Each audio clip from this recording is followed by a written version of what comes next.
The agenda focused on the draft Republican budget for 2026, presented by Finance Minister Said Gubas. According to the report, total state budget revenue is projected at 19 billion rubles, while expenditures will amount to 19.5 billion. The budget deficit is estimated at 500 million rubles. The Republican budget revenue is 14.3 billion rubles. Expenditures are 14.8 billion. Russian financial assistance is 5.5 billion rubles. 4.25 billion rubles are for socioeconomic development, 1 billion within the investment program, and 250 million rubles are for financing state support measures for the economic sector for 2026 to 28. I would also like to note that the expenditure part of the Republican budget includes budgetary appropriations for the implementation of interbudget transfers for local budgets in the amount of 1,909 million rubles, which is 104 million rubles higher than the indicators approved for the current financial year.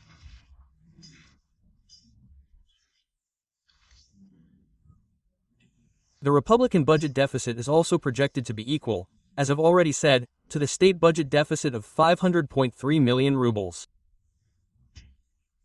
The main sources of deficit financing are planned to be loans from the National Bank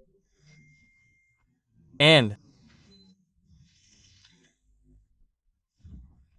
an article of the law on the Republican budget provides for a budgetary allocation of 93 million rubles to repay part of the principal amount of the external debt under the state export credit. Therefore, as of January 1, 2027, the balance on this loan will be 833 million rubles. A deputy of the People's Assembly of the Republic proposed amending the bill and considering it in a second reading. If we compare all the expense items and the structure of previous years, 24th and 23rd, no cost optimization has occurred. All the existing departments continue to operate with the same costs. All the departments that were effective and ineffective remain the same. So what happened? What did the government do then? And where are the measures that would have optimized costs and improved the quality of work? This is what I would like to see in this document, but it's not here. And in the second and third readings, dear colleagues, we'll probably need to think about this very issue, how to assess this very efficiency today, and see the cost component in these documents. And you know very well that the four agencies that currently constitute the structure itself, yes, don't produce the economic effect that's needed. So why spend money on them? Maintaining the bureaucracy costs the Republic's budget around 3 billion rubles.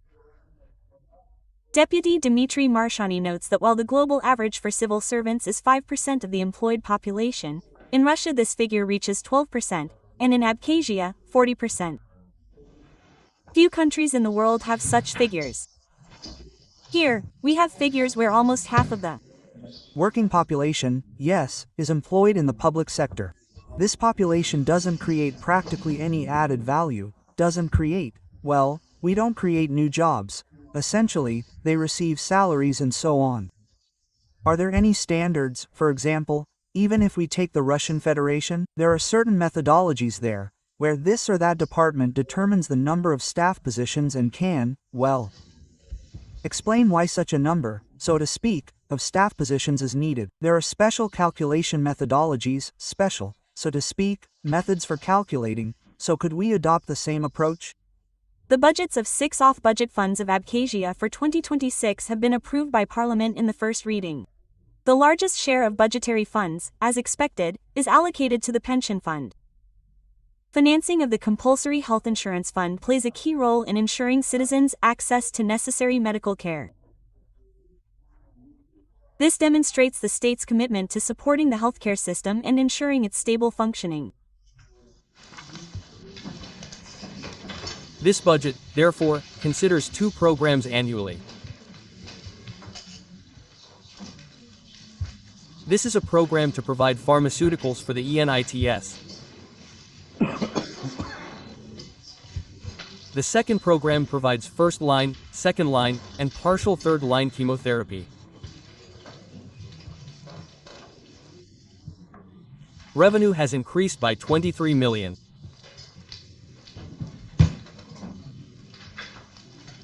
I think this will be a boon for cancer patients, as the incidence there is increasing. In the first reading, Parliament amended the law on the budget of the Social Insurance and Occupational Safety Fund. The fund's budget expenditures are increasing by 33 million rubles, reaching 265 million. These changes are due to the need to adjust the parameters of certain expenditure areas. The draft law also proposes defining the fund's remaining cash balance as of January 1, 2025, as the source of financing the fund's budget deficit for the current year. The Social Insurance and Occupational Safety Fund has increased all state social insurance benefits over the past 3 years. Over the past 10 years, and for 2025, we have increased benefits such as maternity benefits for working parents to 27,000 rubles. And also for the birth of a child for non-working parents, up to 22,000 rubles.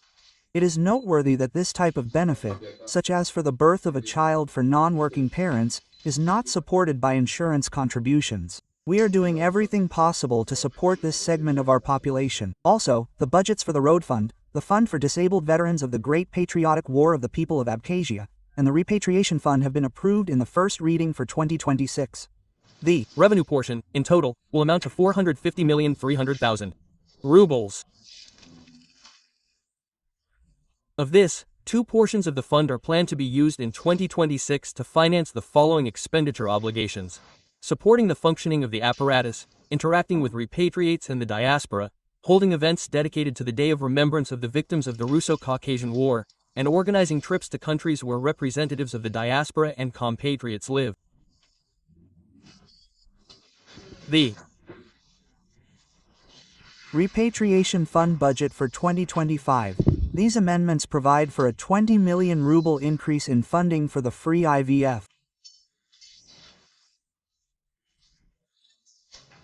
program.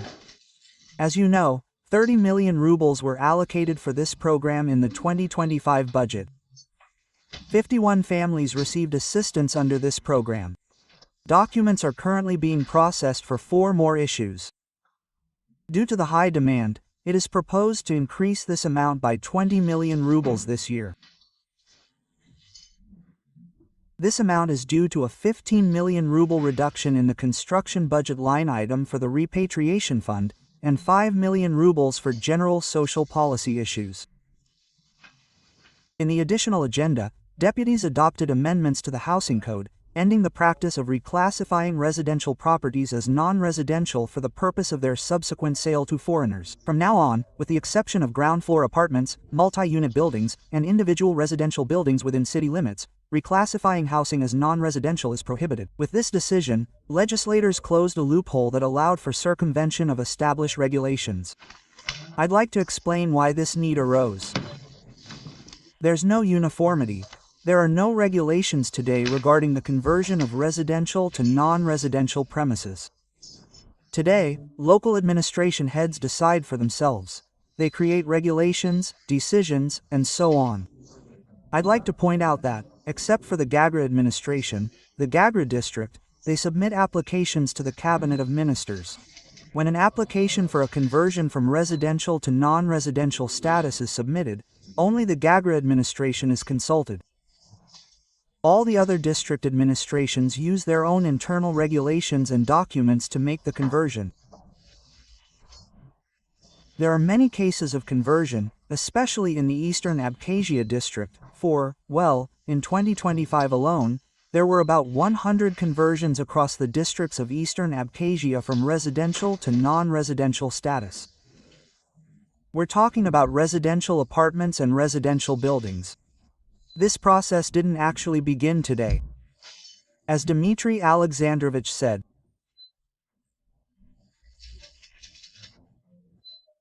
this practice began in one district back in 2018. Of course, it's easy to comment, criticize, and oppose certain initiatives when you're not in the government, but when you make decisions well in advance, and people continue to work based on those decisions, and the process of rezoning entire huge apartment buildings floor by floor begins, Well, that's probably not entirely fair.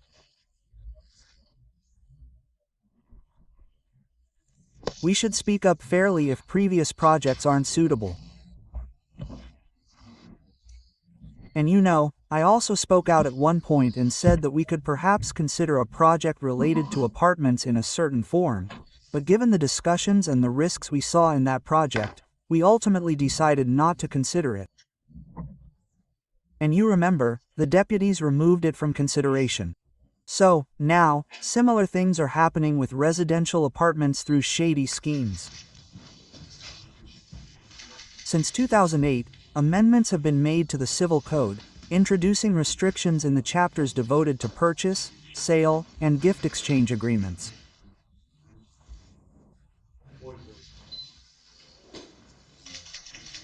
To avoid exploiting a legal loophole in the housing code, this provision will close this gap and, perhaps legally, close the possibility of circumventing the established ban on the acquisition of individual residential buildings that are reclassified as non-residential and offered for sale to foreign citizens.